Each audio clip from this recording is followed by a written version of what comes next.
نحمدہ و نصلی علی رسول الکریم بسم اللہ الرحمن الرحیم.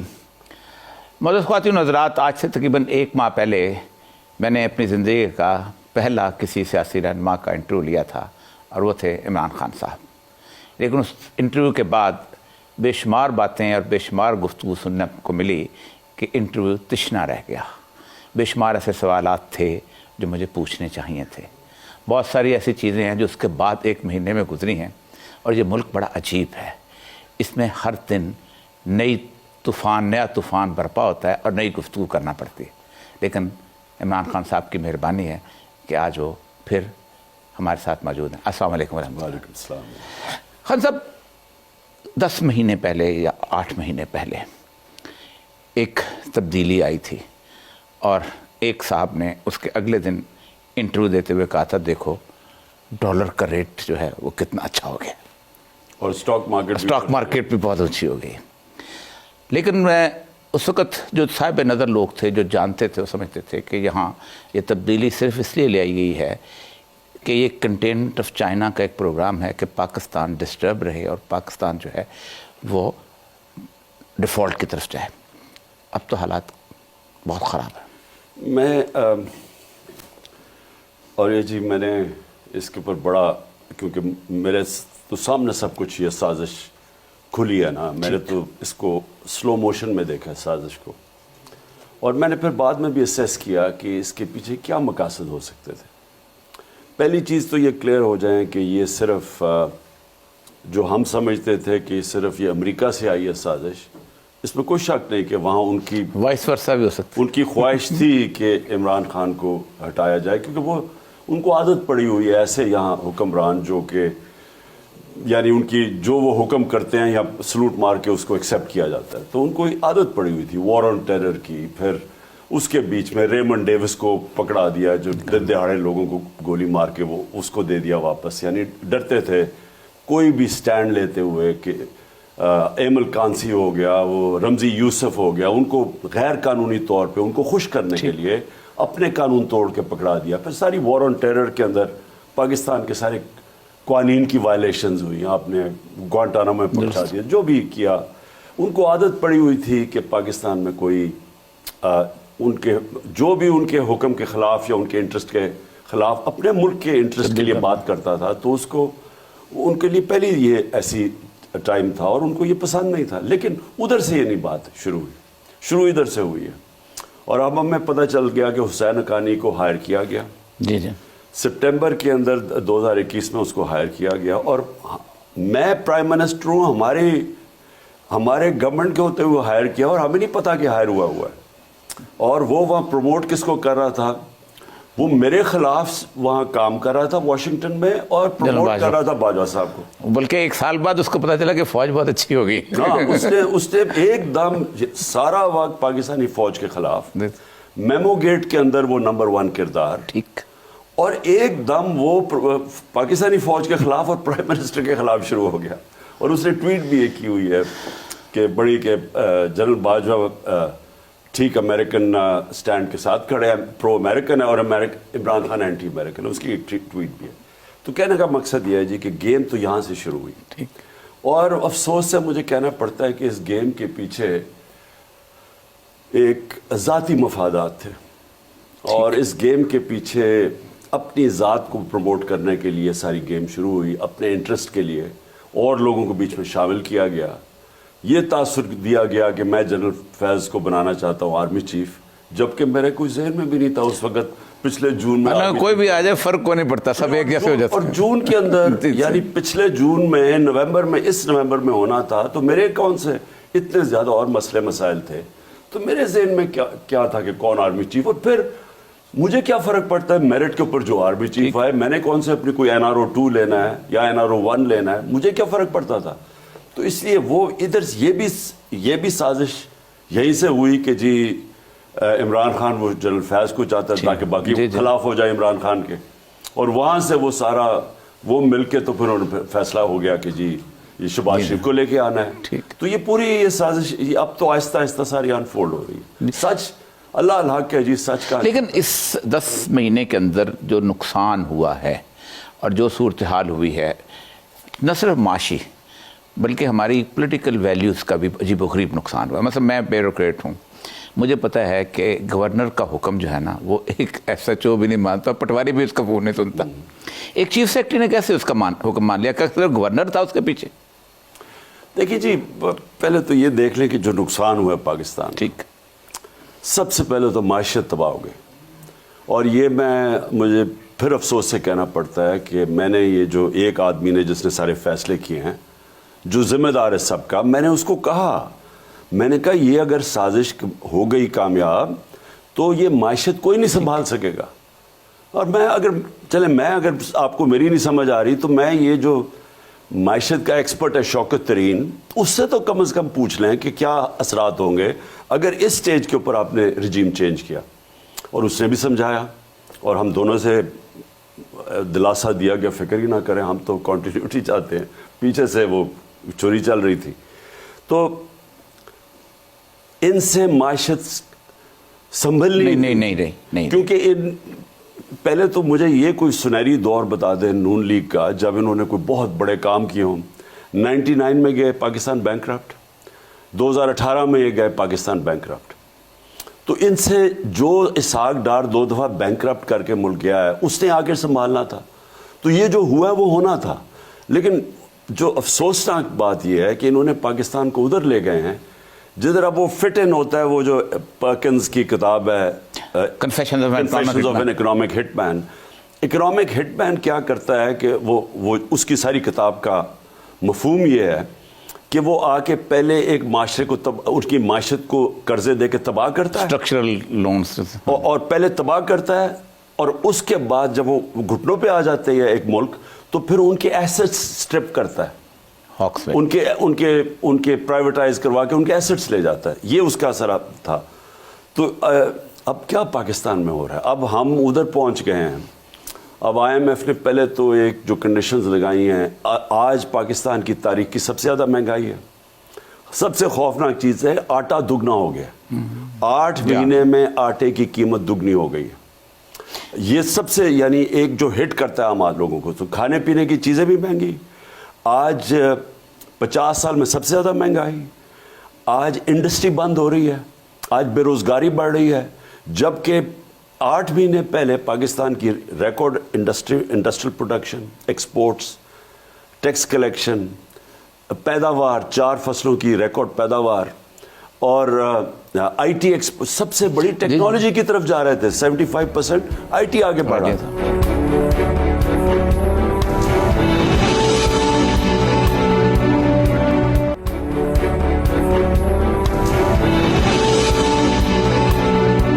24 بلین ڈالر تھا 2019 میں آپ کا ریزرو, جو کبھی بھی نہیں. ایک بڑا اہم ترین بات ہے کہ کسی بھی دنیا میں معیشت کو اس کے معیشت دان ٹھیک نہیں کرتے, بلکہ 2 چیزیں کرتے ہیں, law and order and political stability. آپ ظاہر بات ہے فیوچر آپ کا ہے, نظر آ رہا ہے. اگر آپ کا فیوچر نہ ہوتا تو اب تک الیکشن کروا چکے ہوتے. سے بتائیے گا کہ پاکستان کی جو پوری کی پوری ہسٹری ہے وہ معیشت دانوں کی تباہی کی وجہ سے شعیب سے لے کے آخر تک انہی ورلڈ بینک کے ٹوڈیوں نے خراب کیا. آپ سمجھتے ہیں کہ آپ کے آنے سے پولیٹیکل اسٹیبلٹی آ جائے گی اس ملک میں؟ دیکھیے جی, پہلے تو یہ کہتے کہ ان کے رہتے ہوئے تو نہیں, وہ تو صحیح ہے, یہ تو کلیئر ہو جائے کہ انہوں نے 8 مہینے میں جدھر آ گئے ہیں, نہ انٹرنلی کوئی آج سرمایہ کار اس حکومت کے اوپر کوئی ٹرسٹ کرتا ہے, بلکہ 88% بزنس سمجھتے ہیں کہ حکومت فیل ہو گئی. بیرونی ملک ویسے ساری فائنینشیل مارکیٹ سب بند ہو گئی ہیں, کیونکہ جو ہمارا ایک رسک تھا ڈیفالٹ کا 100 پہ چلا گیا. 8 مہینے پہلے وہ تھا 5%, ہم جب تھے, یہ 100 پہ چلا گیا. اب اس کا مطلب کسی نے پیسے باہر سے نہیں دینے, تو نہ سرمایہ کاری آنی ہے, نہ پیسے, نہ کمرشل لونز. اب کیا کریں گے؟ یہ بالکل اب محرون محنت ہو گئے ہیں IMF کے اور وہ پاورز کے جن سے ان کو پیسہ مل سکتا ہے. اب وہ کیا پاکستان سے مانگی؟ میں وہی آ گیا, اکنامک ہٹ مین ایک ہی چیز رہ گئی ہے پاکستان کے پاس.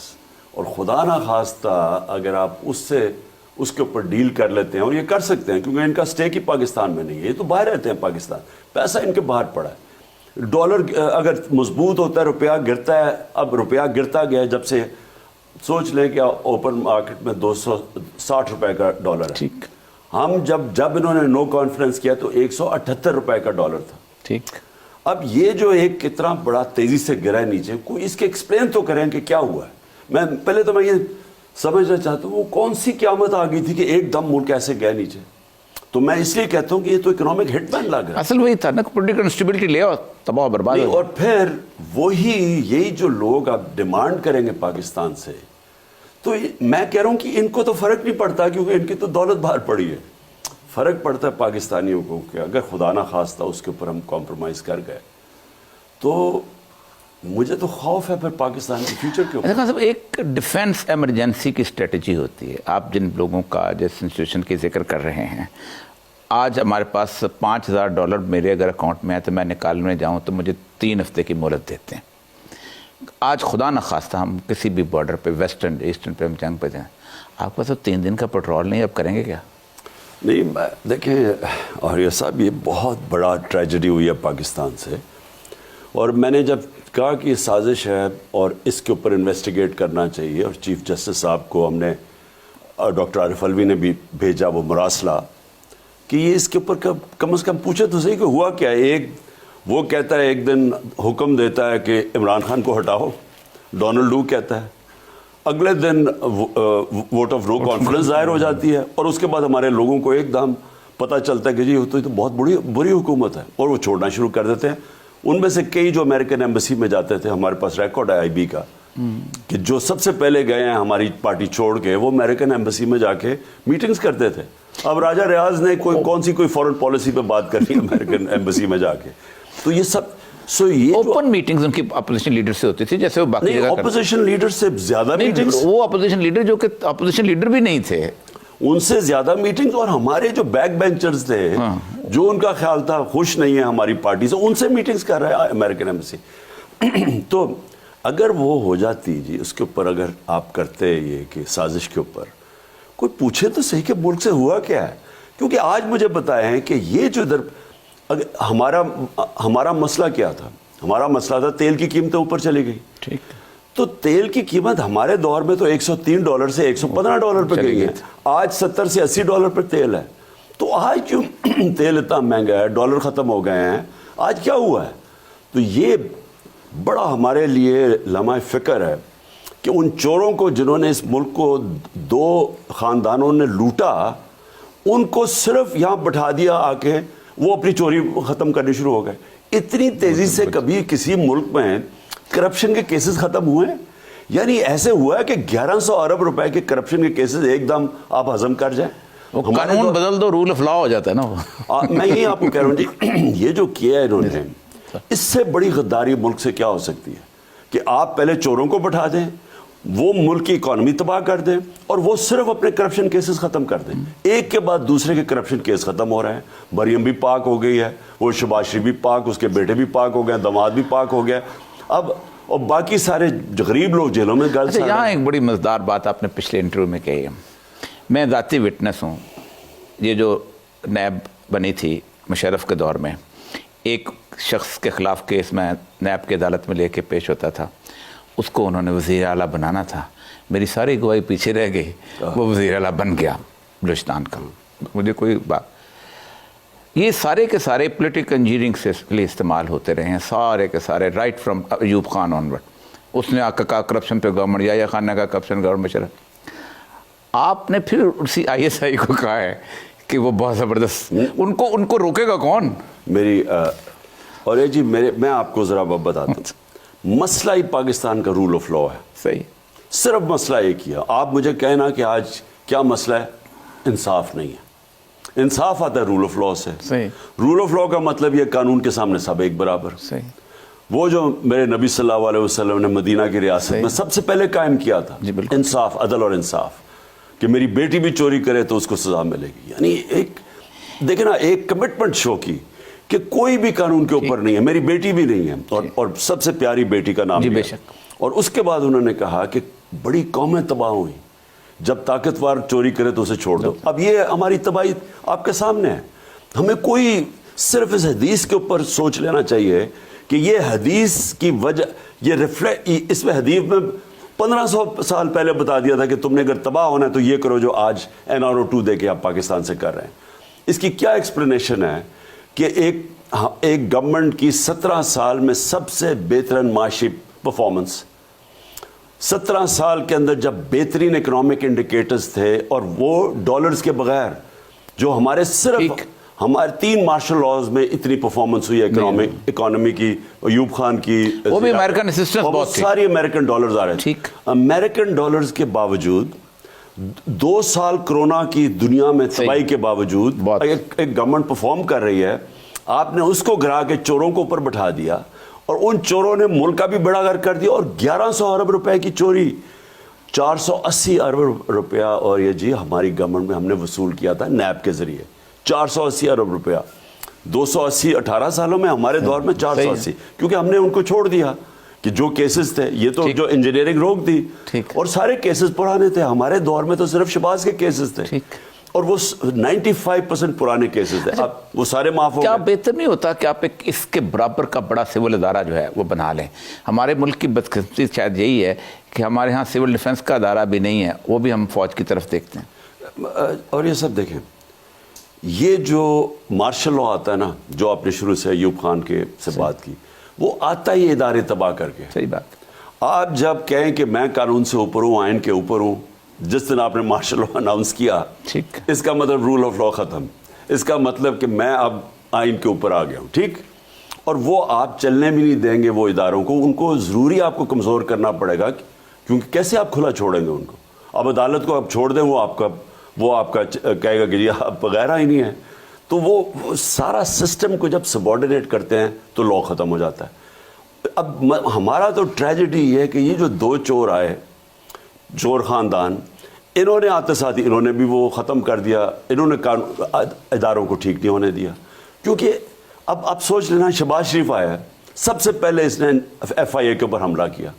FIA کے اندر اس کے کیس تھے 16 ارب روپے کا کیس، اور وہ اوپن اینڈ شٹ. رضوان ہمارا دوست، میرا دوست تھا، اس نے مجھے 2 دن پہلے کہا کہ مجھے کہا جا رہا ہے کہ مجھے پتہ ہے کہ تمہارے بچے کن اسکولوں میں پڑھتے ہیں، اور اس کے بعد 2 دن میں اس کا ہارٹ اٹیک ہو گیا.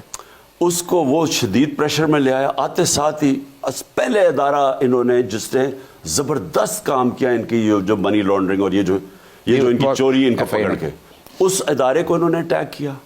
رضوان آتے ساتھ ہی اس کا ہارٹ اٹیک ہوا. 2 مہینے کے اندر سب کچھ ہوا. 4 وہ گواہ جن کے اکاؤنٹس میں نوکروں کے نام پہ پیسے آ رہے تھے، چاروں ہارٹ اٹیک سے 2 مہینے میں مرے. سگنل گیا FIA کو، انہوں نے اپنا آدمی بٹھایا، سارے کیسز ختم کیے. FIA ختم. FIA ختم کیسے کہ پبلک کی نظر میں اب FIA کی کوئی حیثیت نہیں ہے. وہ یہ صرف شریف خاندان کا ٹول ہے وکٹمائز کرنے کا، کہ جناب کیسے PTI کو ختم کرو. نیب ختم. نیب پہ اپنا آدمی بٹھایا، نیب میں کیسز ختم ہو رہے ہیں. نیب والا کہتا ہے جی وہ مریم کا، وہ کہتا ہے اب پتہ ہے وہ نواز شریف نے کہا ہے کہ یہ ہمارے فلیٹ ہیں لنڈن میں. وہ مریم سے پوچھتا ہے وہ مریم کا کیس کیسے ہوتا ہے، وہ اس سے پوچھتا ہے نیب والے سے، جی وہ جج پوچھتا ہے کہ آپ یہ ثابت کر سکتے ہیں ان کے فلیٹ ہے؟ وہ کہتا ہے جی میں نہیں کر سکتا. انہوں نے ایڈمٹ کیا ہوا ہے ہمارے فلیٹ، چلو جی ان کا بھی کیس ختم. تو اب نیب کی کیا حیثیت رہے گی پبلک کے اندر؟ نیب ختم ہو گئی. اسی طرح میں صرف یہ کہنا چاہتا ہوں، جب آپ ادارے چلتے ہیں رول آف لاء سے، آئین کے دائرے میں رہ کے ان کی پروٹیکشن ہوتی ہے. اچھا، اب کوئی انٹرفیئر نہیں کر سکتا اسکاٹ لینڈ یارڈ کے اندر. وہ جب انکوائری شروع کرتا ہے، وہ چاہے گورنمنٹ کا ہو یا وہ اپوزیشن کا ہو، اسکاٹ لینڈ یارڈ جب انکوائری شروع کرتا ہے کوئی پرائم منسٹر نہیں روک سکتا. اس لیے ان کے ادارے مضبوط ہیں. ہم نے ہمارے زمانے میں ہم نے کیا کیا؟ ہم نے اداروں کو تکڑا کیا. آتے ساتھ انہوں نے ادارے ختم کیے، اور FIA ختم، نیب ختم. لیکن میں اور کرکٹ بورڈ دیکھ لیں، وہ رمیز راجہ، اب میں تو کرکٹ ان سب سے بہتر جانتا ہوں، رمیز راجہ جو اچھا بھلا کام کر رہا تھا، اس نے آ کے ہماری کرکٹ کو اس نے فیصلے ایسے کیے کہ آپ دیکھیں ہم ورلڈ کپ فائنل میں چلے گئے، ہم کمپیٹ کر رہے ہیں دنیا میں. آتے ساتھ ہی نجم سیٹھی کو اوپر بٹھا دیا. بزنس امپائر بنانا نا. اس آدمی کا کیا ریلیونس ہے کرکٹ میں؟ اس کو اوپر بٹھا دیا آ کے. اس نے اپنا نیا لیا ہے. جو ایک ادارہ جب چلتا ہے نا، وہ کنٹینیوٹی ہوتی ہے. وہ پتا ہوتا ہے کہ آپ نے ایک نہیں ہوتا کہ صرف کرکٹ ٹیم ہے، اس کے نیچے پورا سیٹ اپ ہے. وہ آ کے جو آدمی نے اپنی زندگی کو 20-25 سال کرکٹ میں گزاری اور ٹیسٹ کرکٹ کھیلی 15 سال، اس کا زیادہ تجربہ ہے، یا ایک آدمی جو آپ کے لیے بڑا پرو لکھنے والا ہے اس کا تجربہ ہے، اس کو لا کے کرکٹ بورڈ پہ بٹھا دیا. اب کرکٹ بورڈ کا اب ذرا حال دیکھنا. پوائنٹ میرا یہ ہے جی کہ یہ شریفوں اور زرداریوں کا جو صرف یہی نہیں کہ انہوں نے لوٹا ہے، لوٹنے کے لیے انہوں نے ادارے تباہ کیے ہیں. جب ادارے تباہ کرتے ہیں، اور جس طرح نیب امینڈمنٹ کیا انہوں نے، وائٹ کالر کرائم پاکستان میں پکڑنا ناممکن کر دیا انہوں نے. اب صرف غریب چھوٹا چور پکڑا جا سکتا ہے، طاقتور ڈاکو آج پاکستان میں پکڑ ہی نہیں آپ سکتے، کیونکہ انہوں نے نیب امینڈمنٹ کر کے کہا جی اب میں پرائم منسٹر میں چوری کروں آ کے اور میں اپنے بچوں کے نام پہ پیسہ کر دوں، تو پہلے وہ کہیں گے کہ اچھا جی بچوں کے نام پہ پیسہ آپ پروو نہیں کر سکتے. دوسرا وہ مجھے کہیں گے اب وہ نیب کے اوپر وہ ثابت کرے کہ عمران خان نے باہر اربوں روپے کی پراپرٹی کدھر سے لی ہے، وہ ثابت ہی نہیں کر سکتا. اس کا مطلب انہوں نے بڑے ڈاکوؤں کو لائسنس دے دیے چوری کا.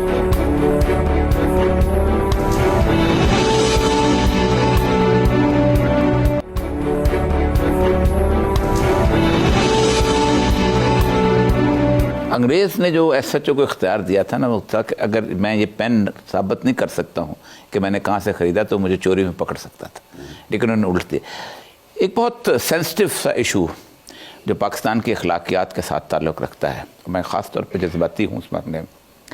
رسول اکرم صلی اللہ علیہ وسلم کے بارے میں انس بن مالک نے کہا ہے کہ صرف ایک دفعہ آپ چھری لے کے ایک آدمی کے اوپر چڑھ دوڑے تھے جو آپ کے دروازے میں پیپ کر رہا تھا، اور ممکن تھا کہ آپ اس کی آنکھ نکال دیتے.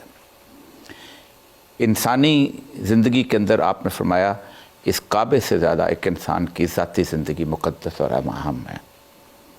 یہ جو کلچر اس ملک کے اندر پیدا کیا جا رہا ہے، یعنی ایوین ایوارڈز پورنوگرافی کے ہوتے ہیں، اس میں بھی سپائی کیم اور ہڈن کیم موویز نہیں آتی، اور اس ملک کے اندر ہر اینکر پرسن اس کو ڈسکس کرتا ہے. ذاتی زندگی تو اللہ کہتا ہے کہ ہر بندے کی جس طرح کی بھی ہو، جیسی بھی ہو، اس کی اور اللہ کے ساتھ تعلق ہے اس کو بھی چھوڑ دے. لیکن اس کمپنی کا مینیجر کون ہے جو لے کے آ رہا ہے؟ دیکھیے اور یہ جی میں اس کے اوپر میں نے تو برطانیہ میں ایک آرٹیکل لکھا تھا. میں جب برطانیہ گیا نا شروع میں 1971 کی بات ہے، تو ایک وہاں بہت بڑی ایک چینج آیا، ایک انقلاب آیا. اس کو کہتے تھے sex, drugs and rock and roll culture. وہ ہوا کیا کہ اس سے پہلے وہاں بھی بڑے نارمز تھے. آپ حیران ہوں گے جو چیزیں یہاں آج ٹی وی میں دکھائی جا رہی ہیں برطانیہ میں نہیں دکھا سکتے تھے. اور وہ بڑی ایک کنزرویٹو سوسائٹی تھی. یہ کیا ہوا کہ ایک دم ایک ریبیلین ہوئی جس کو کہتے ہیں sex, drugs and rock and roll, اور انہوں نے اپنی جو گناہ ہیں نا وہ پبلک میں لانے شروع کر دیے کہ نہیں جی یہ منافقت ہے کہ ہم جو پرائیویٹ لائف میں کرتے ہیں وہ پبلک میں نہ بتایا جائے. اسی کے اوپر قرآن کی آیت ہے کہ اپنے اور دوسروں کے گناہوں پہ پردہ ڈالو، کیونکہ ایون سوسائٹی کو بچاتے ہیں. ولا تحسوا ولا تجسسوا، ٹو میں مت لگا رہو، منع کیا اللہ نے. پردہ تو خیر بہت بڑی بات اللہ نے کہا جی. دیکھیے نہیں کامن سینس ہے جی. میں کیونکہ میں نے انگلینڈ میں مضمون لکھا اس کے اوپر کہ آپ جب اپنے گناہوں کو عام کرتے ہیں، تو میں نے اپنی آنکھوں سے برطانیہ کا معاشرہ تباہ ہوتے دیکھا ہے. بالکل ٹھیک. وہاں کی ڈیورس ریٹ تھی 14 کے اندر ایک ڈیورس ہوتی تھی برطانیہ میں جب میں گیا تھا وہاں. آج 70% ڈیورس ریٹ ہے، کیونکہ قرآن فیملی سسٹم کو پروٹیکٹ کرتا ہے. اسلام آپ کی خاندانی نظام کو پروٹیکٹ کرتا ہے. وہ اسلام اسیوم کرتا ہے کہ ہم سارے کوئی فرشتے نہیں ہیں، سب گناہ گار لوگ ہیں. لیکن وہ یہ کہتا ہے کہ اپنے اور دوسروں کے گناہوں پہ پردہ ڈالو، کیونکہ آپ پروٹیکٹ کرتے ہیں اپنے معاشرے میں، اپنے بچوں کو، اپنے معاشرے کو پروٹیکٹ کرتے ہیں. اب برطانیہ کے اندر جب انہوں نے یہ عام کر دیا اور کہانیاں آنی شروع ہو گئیں کہ فلانے کی پرائیویٹ لائف ایسی ہے، فلانے کی یہ ساری اخبار ایسے آنے شروع ہو گئے، نیوز آف دا ورلڈ جو اب بند ہو گئے. ہوا کیا اس کا، جیسے جیسے فحاشی بڑھتی گئی ان کے معاشرے کے اندر خاندان ٹوٹتے گئے، خاندانی نظام ٹوٹتا گیا. اور آج آپ وہاں حالات دیکھیں، سارے ویسٹرن معاشرے میں دیکھیں کہ شادی چلتی نہیں ہے. اور ہالی ووڈ کے اندر شادی کا جو لائف سپین ہے وہ 2.5 سال ہے. ایوریج شادی 2.5 سال چلتی ہے. کیونکہ آپ اگر فحاشی بڑھاتے رہیں، آپ گند کو سامنے لاتے رہیں، آپ کا معاشرہ ٹوٹ جائے گا. لیکن ہمارے معاشرے کا اور بڑا گند ہے کہ ہم اس کو پولیٹیکل گینز کے لیے فحاشی کراتے، اس سے زیادہ بری کیا چیز ہو سکتی ہے؟ یہ تو جی اب بات کیا، پرانے زمانے میں تو چلے پھر بھی ٹیپس ٹھیک ہی ہوتی تھی کسی کی ایکچوئل ٹیپ، اب آپ آدھے گھنٹے بیٹھے ہیں، ایسا سافٹ ویئر ڈیولپ ہو گیا اور آرٹیفیشل انٹیلیجنس کے ذریعے آپ یقین کریں کہ فرینزک بھی نہیں بتا سکتا کہ آپ نے ریل کیا یا آپ نے بنایا. تو اب تو ایک انڈسٹری بن گئی ہے، اتنا سروں کو بلیک میل کرنے کے لیے یہ ٹیپس ہیں، یہ آڈیو ٹیپس ہیں. اس کا مقصد کیا ہے؟ اس کا مقصد یہ نہیں ہے کہ آپ کوئی معاشرے کے اندر کسی کی اصلیت سامنے لے کے آ رہے ہیں. اس کا مقصد یہ بلیک میل کرنا، گند اچھالنا، اور کوئی فکر نہ کرنا کہ اس کا اثر آج. اور یہ صاحب بچوں کے پاس موبائل فون ہے، 8 سال کے بچے موبائل فون لے کے پڑھتے ہیں. اب ان کے موبائل فون کے اوپر آپ یہ گند لے کے آ رہے ہیں. آپ سوچیں اس کا معاشرے میں سوشل میڈیا سے زیادہ مین سٹریم میڈیا میں یہ گفتگو ہوتی ہے. 25 دسمبر کے دن 9 دھماکے ہوئے ہیں بلوچستان میں. 9 میں بلوچستان میں رہا ہوں، مجھے اس کا اندازہ ہے کہ کتنی خوفناک قسم کی صورتحال ہے. کے پی کے کی جو حالت ہے، بنوں کا جو انسیڈنٹ ہے، اس کو جس مشکل سے ٹیکل کیا گیا ہے ہم سب کو پتہ ہے. ٹیکل کر لیا، اللہ کا کرم ہے، ٹیکل کر لیا، لیکن دھواں چل رہا ہے. بلاول صاحب جو ہیں وہاں سے کہتے ہیں ہم امریکن ایڈ آ رہی ہے اور ہم ایک اور وار اینڈ ٹیرر میں انٹر ہو رہے ہیں. میں تو کانپ گیا ہوں خان صاحب کہ اس کا مطلب یہ ہے کہ ہم اس ایجنڈے کے تحت پاکستان کو پھر آگ لگا دیں گے. دیکھیے اور یہ جی میں سارا وار آن ٹیرر کے خلاف کیوں تھا؟ میں ان کو یہ کہتا گیا کہ آپ جب پہلے تو آپ نے افغانستان میں جو جہاد لڑی، آپ نے لوگوں کو کہا کہ اگر کوئی باہر سے آ کے قبضہ کرتا ہے کسی ملک کے اوپر تو ان کو آزادی کے لیے اور مسلمان ملک کے لیے جہاد ہے. اور آپ نے گلوریفائی کیا لوگوں کو. ساری دنیا سے جہادی آئے یہاں جہاد لڑنے کے لیے، جس میں اسامہ بن لادن بھی تھے. سارا ہمارا جو قبائلی علاقہ تھا، اس سارے قبائلی علاقے کے ذریعے جہاد لڑی گئی، کیونکہ ادھر سے ہی جاتے تھے افغانستان میں. ریگن نے کہا تھا 7 فادرز آف امریکا کے ایکویولنٹ ہیں یہ. ہاں، وہ جو جہاد لڑنے والے تھے وہ کہتا کہ the equivalent of the moral equivalent of the founding fathers of America, مجاہدین کو اس نے کہا. تو وہ وہاں سے جاتے تھے قبائلی علاقے سے. قبائلی علاقے کے لوگوں نے بڑی شرکت کی جہاد میں. اب ہوا کیا، آپ 10 سال کے بعد اب آپ لوگوں کو کہہ رہے ہیں کہ نہیں جی کیونکہ وہ اب امریکن آ گئے ہیں افغانستان میں، اب یہ جہاد نہیں ہے، اب یہ دہشت گردی ہے. اب ہونا کیا تھا، وہ سارے لوگ جن کو آپ نے تیار کیا ہوا تھا جہاد کے لیے، وہ آپ کے اگینسٹ شروع ہو گئے اور انہوں نے پاکستان کے سیکیورٹی فورسز کو اٹیک کرنا شروع کر دیا کہ ہم بھی کولیبریٹرز ہیں ان کے. انہوں نے کہا ہمارے خلاف بھی جہاد جائز ہے. ٹھیک، اس کی وجہ سے خود کش حملے ہونے شروع ہو گئے. جو اپنے آپ کو اڑا رہا تھا خود زیادہ 80% خود کش حملوں میں، تو وہ تو سمجھتے تھے کہ ہم جہاد کر رہے ہیں اور ہم جنت میں جائیں گے. میں ان کو کہتا رہا کہ اس کے وار کے اندر ہمیں نہیں پڑنا چاہیے، کیونکہ آپ نے پہلے سے ان کو تیار کیا ہوا تھا جہاد کے لیے اور آپ کہہ رہے ہیں دہشت گردی. اور میں نے کہا ہمیں اس میں نہیں رہنا چاہیے تھا. میں اس کو اپوز کرتا رہا، مجھے طالبان خان کہتے رہے. میں نے ان کو کہا جب یہ ہماری جنگ ہوگی ہم جیت جائیں گے، لیکن جب تک یہ امریکہ کی جنگ ہے وہ ہمیں ہمارے خلاف بھی جہاد لڑیں گے. خود سب سے زیادہ ڈیمیج خود کش حملہ کرتا ہے. ٹھیک، اب کیا ہوا، پہلے تو ہمارے تو 3 سالوں میں ساری ختم ہو گئی. آپ دیکھ لیں سارے یہ نیگوسیشن آپ کے زمانے میں شروع ہوئی تھی، میں وٹنس ہوں. ہماری طالبان سے امریکن کی نیگوسیشن ہم نے کروائی، افغانستان طالبان کی. جب یہ طالبان آئے، یہ امریکہ وہاں سے گیا اور طالبان نے ٹیک اوور کیا امریکہ، تو ہماری ان سے پہلی دفعہ 20 سال میں افغان حکومت آئی جو پرو پاکستان تھی. غری حکومت تو پرو انڈیا تھی. وہاں سے تو 3 دہشت گرد گروپ سے اٹیک کر رہے تھے پاکستان میں. اب پہلی دفعہ ہمیں موقع ملا کہ ٹوٹل امن قائم کرے پاکستان میں، دہشت گردی ختم کر دے، کیونکہ افغان گورنمنٹ اب پروٹیکٹ نہیں کر رہی تھی ٹی ٹی پی کو. تو ٹی ٹی پی سے ڈائلاگ شروع ہو گیا کہ ہم کیسے ان کی سیٹلمنٹ ٹرمز کیسے، 40-50 ہزار لوگ ہیں ان کو آپ نے کیا کرنا، انہوں نے آنا تو تھا. اب کوشش کر رہے تھے کہ ان سے ٹرمز کریں کہ کن ٹرمز کے اوپر ان کو ہم پاکستان میں لے کے آئیں گے. اور وہ بڑا ڈیلیکیٹ سبجیکٹ بہت ہے، اس کے لیے پیسے بھی چاہیے تھے ان کو ریہیبلیٹیٹ کرنے کے لیے. وہ بھی ہم نے فیصلہ کیا. نیشنل سیکورٹی کونسل کمیٹی کی ہماری میٹنگ ہوئی، اس میں یہ سب کچھ طے ہوا کہ ہم کیا کیا کریں گے. اور ہمیں پتا تھا کہ یہ آسان نہیں ہے.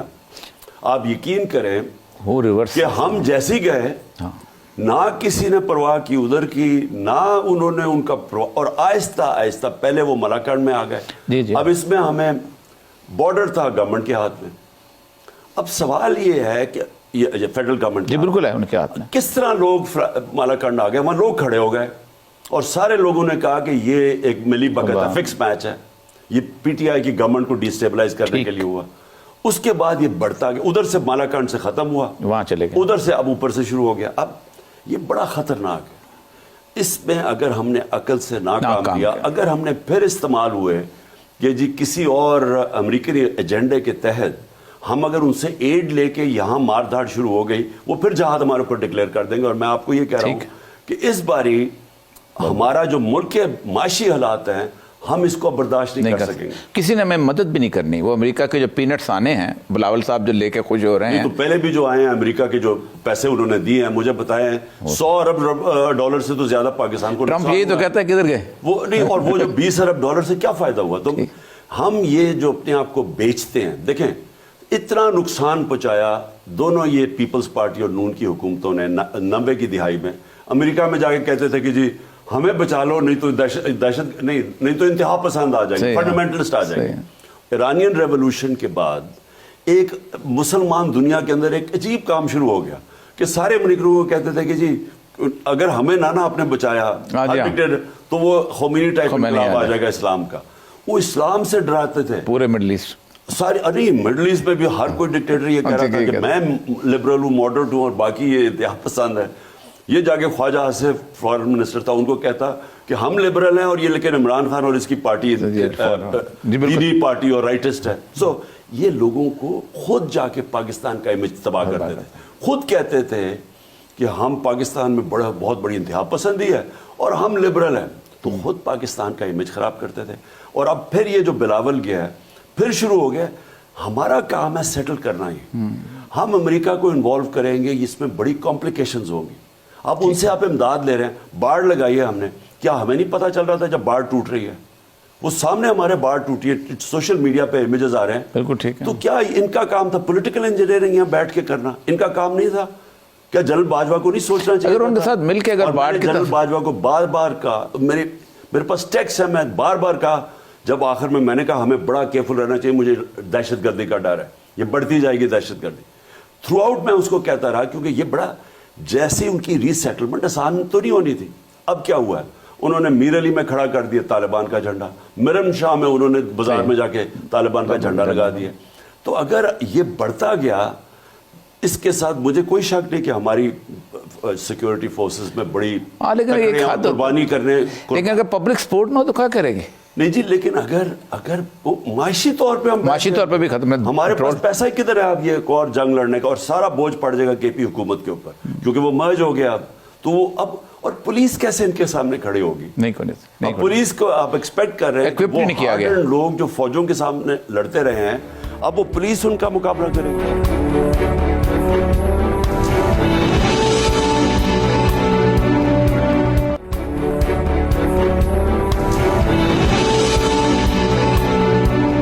سال سے آل فنڈز جو تھے وہ دوسری طرف اسٹیبلش کرنے کے لیے پولیس کو تو اکوپ بھی نہیں کیا گیا نا.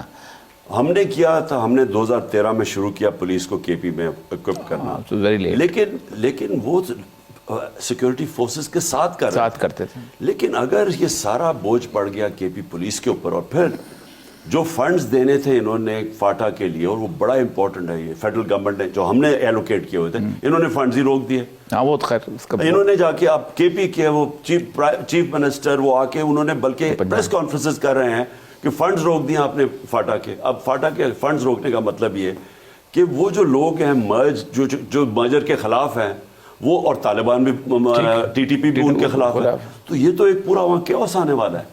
اچھا, سیاست تھوڑی سی ہلکی سی, میں زیادہ اس لیے نہیں پڑھتا ہوں کہ وہ اور بہت سارے اینکرز موجود ہیں, لیکن آپ نے کہا ہے کہ اپریل میں یہ جو ہے الیکشن ہو جائیں گے, تو یہ کوئی روحانی طور پہ ہے یا آپ کی پولیٹیکل اسیسمنٹ؟ نہیں, میری اسیسمنٹ ہے یہ. میں یہ سمجھتا ہوں کہ جتنا مرضی اس گھوڑے کے اندر ہوا بھرتے جاؤ آپ, وہ کوئی فرق نہیں پڑنے لگا. یہ ابھی نہیں بیٹھے گا تو آگے جا کے بیٹھ جائے, اس لیے گرنا ہے. اب دیکھیں نا معاشی طور پہ ہوا کیا, ہمارا اب آئی ایم ایف ہمیں کہہ رہا ہے کہ آپ ڈالر کو کھلا چھوڑ دیں, تو ڈالر کھلا چھوڑے گا تو مارکیٹ ریٹ تو 330 تک کہتے ہیں جائیں گے, 260 پہ پہنچ گیا ابھی مارکیٹ جو ریٹ ہے, تو وہ اور ویسے بھی ڈالر نہیں مل رہا ہے تو وہ کدھر پہنچتا ہے. انہوں نے کہا بجلی کی قیمت اور بڑھاؤ اور 40 روپے یونٹ تک بڑھاؤ. 40 یعنی کہ آج ہی بجلی کے بل دگنے ہوئے تو وہ کدھر پہنچ. لالٹینیں خرید لینی چاہیے. تیسری چیز انہوں نے کہا کہ گیس 250% بڑھاؤ, اور پھر انہوں نے کہا 700 ارب روپے کے ٹیکسز مزید اور لگاؤ. اب مجھے بتائیں کہ جس ملک میں انڈسٹری بھی بند ہو رہی ہے, کسان بھی پٹ گیا, مجھے تو خوف آ رہا ہے کہ ہماری جو گندم کی فصل ہے وہ کیا ہوگی اپریل میں. مجھے تو بھی خوف آ رہا ہے کیونکہ کسانوں کے پاس پیسے, جو پیٹرول جو ڈیزل کی قیمت ہو گئی ہے, جو بجلی کی قیمت ہے, جو کھادیں جدھر چلی گئی ہیں, مجھے تو نہیں سمجھ آ رہی کہ کسان کیسے. اور آگے کھادوں کی جو آف ٹیک ہے, جو کنزمپشن ہے وہ نیچے چلی گئی ہے, وہ ڈی اے پی کے بھی چلی گئی ہے, یوریا کے بھی چلی گئی ہے. تو جب وہ افیکٹ کرے گا ہماری فصل کو. اگر ہماری فصل بھی کم ہوئی, انڈسٹری ویسے بند ہو رہی ہے, ہمارے پاس پروڈکشن سے یا انڈسٹری سے پیسہ بنتا ہے یا ہمارا بنتا ہے اور یا ایگریکلچر ہے, تینوں چیزیں نیچے جا رہی ہیں. تو مجھے یہ بتائیں کہ انہوں نے کیسے قرضے واپس. تو یہ کیا آپ کو پھر اونا پونا صورتحال میں جیسے پہلے چھوڑ کے گئے تھے ویسے چھوڑ جائیں گے؟ نہیں, مجھے تو اس سے بھی زیادہ خوف آ رہا ہے. مجھے تو خوف ہے کہ اگر یہ ڈیفالٹ کر گئے, اب ڈیفالٹ تو ویسے ٹیکنیکل تو کر چکے ہیں, اگر پوری طرح ڈیفالٹ کر گئے تو 3-4 سال ملک تو پیچھے چلا گیا. ہائپر انفلیشن سب سے خوفناک عام آدمی کے لیے ہے کہ آج جو چیزیں ہیں وہ کئی گنا زیادہ, ایک دفعہ ڈیفالٹ کر کئی گنا زیادہ قیمتیں بڑھ جائیں گی, 30s والا حال ہو جائے. تو وہ جب بڑھ جائیں گی تو یہ غربت یہاں تو عام آدمی پس جائے گا. ابھی اگر آٹا دگنا ہو گیا ہے, سوچ لیں کہ اگر ڈیفالٹ کریں گے تو پاکستان کدھر پہنچے گا. تو اس کا کون سب سے پہلے اس کا ذمہ دار کون ہے؟ کب ہم کسی کو ذمہ دار ٹھہرائیں گے کہ آپ نے چلتی ہوئی حکومت کو گرا کے ان چوروں کو بٹھا کے ملک گھٹنوں پہ لے آئیں؟ یہی کانسیپٹ, یہی سوال آپ سے ہے کہ کیا اس ملک کے اندر ہم صرف کارپٹ کے نیچے یا چوئی شجاعت بن جائیں گے کہ مٹی پاؤ, یا ہم کبھی بھی ٹرائل کریں گے ان لوگوں کا جو رسپانسبل تھا؟ اب اور یہ صاحب یہ دیکھیں کہ میں اپنی حکومتیں قربان کر رہا ہوں. میں کہہ رہا ہوں کہ میں اپنی پنجاب کی حکومت قربان کرتا ہوں پختونخوا کی, ملک کے لیے کہ آپ الیکشن کرواؤ. فورس کر رہے ہیں الیکشن کرواؤ, کیونکہ اگر آپ الیکشن نہیں کروائیں گے, پولیٹیکل سٹیبلٹی نہیں آئے گی تو اکانومی تو بیٹھ گئی ہے. تو اگر آپ نے اسی طرح چلنا ہے, مجھے تو خوف آ رہا ہے کہ جو بھی ملک میں آئے گا اس کے بعد جس نے اقتدار میں آنا ہے وہ ہولڈ بھی نہیں کر سکے گا. میں تو اس لیے قربان کر رہا ہوں. اوپر سے کیا کوششیں ہو رہی ہیں, پوری طرح ان کی کوششیں ہو رہی ہیں کہ اس کسی طرح یہ آپ کی گورنمنٹ بچائی جائے. میری یہ کیسا الٹ ہے کہ آپ کی گورنمنٹ بچائی جائے نہیں, اور یہ بھی کہ کسی طرح ہمیں گرا کے تو نون کو لایا جائے. یہ کوششیں ہو رہی ہیں فی الحال. تو یعنی ہمارے جو پیچھے ہمارے ہینڈلرز بیٹھے ہوئے ہیں وہ کر کیا رہے ہیں؟ میں مدد کر رہا ہوں ملک کے لیے, وہ اٹھا کے اس کو روک کے ان چوروں کو اوپر مسلط کر کے اور یہاں بھی نور کی حکومت لانا چاہتے ہیں. ضیاء الحق نے کہا تھا کہ آئین میں ختم نہیں کر رہا, صرف کچھ شکوں پہ عمل درآمد روک رہا ہوں, معطل کر رہا ہوں. ہائی کورٹ پنجاب نے ایک شک کو معطل کیا ہے, عمل درآمد روکا ہے, آرٹیکل 112 جس کے تحت اسمبلی. دیکھیے جی, میں چاہتا تو میری تو سارا وقت کوشش ہے کہ ہماری دو طرح, میں ویسے آپ نے پہلے ایک بات کی تھی اس کو بھی جواب دوں. ایک کہ ہماری جوڈیشری مضبوط ہو. اس کی مضبوط کا مطلب ہوتا ہے جی عوام کو رسپیکٹ کرے. جوڈیشری کی رسپیکٹ آتی ہے کنٹیمپٹ کے لوگوں کے اوپر لگا کے نہیں آتی. رسپیکٹ آتی ہے فیصلوں سے. اب جوڈیشری اگر فیصلے میرٹ پہ نہیں کرے گی اور وہ انفلوئنس ہوگی طاقتور سے, میں یہ بڑے وتھ رسپیکٹ کہنا چاہتا ہوں کیونکہ یہ ہماری جوڈیشری کا ریکارڈ ہے, ٹریک ریکارڈ ہے کہ جو طاقتور ہے اس کے ساتھ چلی جاتی ہے, وہ بجائے رول آف لا قائم کرنے کمزور کے ساتھ کھڑے ہونے. لیکن جو میں نے آپ سے پہلے بات کی, میں نے کہا ISI کا ایک بہت بڑا رول ہے جی. وہ اصل میں وہ اس گھوڑے کو لگام کون دے گا؟ میں کریکٹ کرنا چاہتا ہوں. میں نے کہا دیکھیں جی, سب سے پہلے تو فوج جو اسٹیبلشمنٹ ہم کہتے ہیں نا, وہ سارا ایک آدمی کے اوپر ڈیپینڈ کرتی ہے. اس کے پاس اتنی زیادہ پاور ہے, لائل ٹو دی چیف, وہ اور ڈسپلن ہے فوج میں.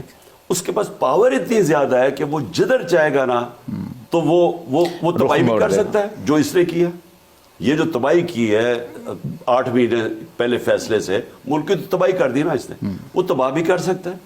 اور وہ اگر کیونکہ سب سے آرگنائزڈ انسٹیٹیوشن جو بچی ہوئی ہے وہ فوج ہے. اور ISI میں بڑی صلاحیت ہے. ٹھیک ہے, صلاحیت ہے. اس کو بجائے یہ کہ پولیٹیکل انجینئرنگ میں لگاؤ کہ کس کو جوڑ توڑ کرنی ہے, لگانا ہے کہ جی پنجاب حکومت کیسے آپ نے بچانی ہے, بجائے یہ کرنے کے اس کو لے آئیں جی صحیح ہے, اکاؤنٹیبلٹی. یہ بات تو ٹھیک. سب سے بڑا مسئلہ پاکستان کا ہے اکاؤنٹیبلٹی, اس میں یا رول آف لا. اگر آپ اس کو اور اس پاور کو استعمال کریں رول آف لا اسٹیبلش کرنے میں, کہ آپ نے طاقتور جو ہر جگہ طاقتور چوری کر رہا ہے, ڈالر یہاں سے جو رولنگ ایلیٹ ہے وہ جو روپیہ کنورٹ کرتی ہے حوالے سے باہر بھجوا دیتی ہے. یہاں سے پوری ڈالر کی ایک طرف شارٹیج ہے, گورنمنٹ گھٹنوں پہ ہے, لیکن یہاں سے ایلیٹ جو ڈالر خریدتا ہے باہر بھیج دیتی ہے. یہ سارے شہباز شریف, یہ نواز, یہ حدیبہ پیپر مل کیا تھی, یہ جعلی اکاؤنٹس وہ زرداری کے, یہ سارا منی لانڈرنگ تھی. منی لانڈرنگ کا مطلب یہاں سے ڈالر لیا اور باہر بھیج دی. اگر یہی جو سب سے آرگنائز انسٹیٹیوشن ISI یہ اگر یہ کنٹرول کر لے تو یہ ملک تو اٹھ جائے گا, کیونکہ ابھی شارٹ ٹرم کے اندر ہمارے پاس کوئی ادارہ ہی نہیں ہے جس کے پاس اتنی آرگنائزیشن اور پاور ہے. صرف یہ ڈائریکشن اس کو چاہیے. اگر آپ اس کو ڈائریکٹ کر دیں اس طرف ملک بچانے کے لیے, کیونکہ میں پہلی دفعہ سوچ رہا ہوں کہ ہمارا ملک ڈوب رہا ہے. میں آنیسٹلی فیل کر رہا ہوں کہ ہر کوئی فیل کر رہا ہے, ہر کوئی فیل کر رہا ہے. تو میں اپنی گورنمنٹ تو اس لیے قربان کر رہا ہوں کہ کسی طرح ان کو عقل آئے اور الیکشن کروا دے اور ملک کو بچائیں. بہت بہت شکریہ خان صاحب, آپ نے وقت دیا اور اتنے طویل وقفے کے وقت دیا. ناظرین, آپ نے ایک درد مند آدمی کی باتیں سنی ہیں, ایک شخص جو کہ اس عمر میں ہے کہ جس عمر میں اس نے زندگی کی ہر چیز حاصل کر لی ہے. شہرت ہے, وزارت عظمیٰ ہے, دولت ہے, سب کچھ ہے, لیکن وہ ایک سوچتا ہوا دل ہے. اس سوچتے ہوئے دل کے ساتھ بہت سارے لوگوں کو دھڑکنا چاہیے, اور شاید بہت سارے لوگ دھڑک رہے ہیں لیکن کوئی سنتا نہیں ہے. اجازت دیجیے, اللہ نے کرنا.